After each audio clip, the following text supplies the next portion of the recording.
de 10 jours maintenant, le contournement d'Angers par l'autoroute A11 va s'ouvrir aux automobilistes. Coup de projecteur sur un chantier qui aura nécessité 4 années de travaux.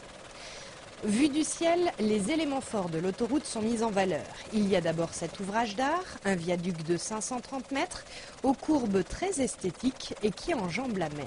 Cet ouvrage a été conçu par un architecte qui est Charles Lavigne, qui est également l'architecte qui a réalisé le pont Jean Moulin situé juste à côté.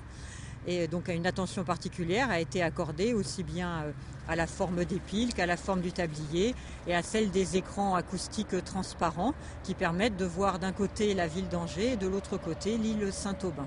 Autre ouvrage d'importance, la tranchée couverte de l'A11, la seule des Pays de la Loire. Une section de 1700 mètres de long qui permet de protéger du bruit la zone urbaine qu'elle traverse entre Angers et Avrier.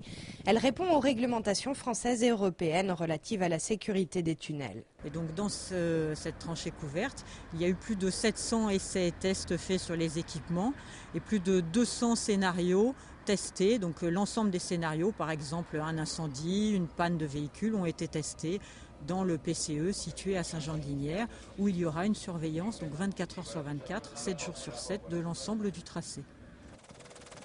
Enfin, entre Avrier et Beaucouzé, c'est l'échangeur numéro 17 qui attire le regard. Une construction à 3 niveaux de 14 mètres de hauteur qui limite l'emprise au sol et qui a permis de préserver les terres agricoles qui l'environnent. Au total, l'autoroute A11 Angers, ce sont 18 km que 80 000 véhicules devraient emprunter chaque jour dès son ouverture, jeudi 24 avril prochain.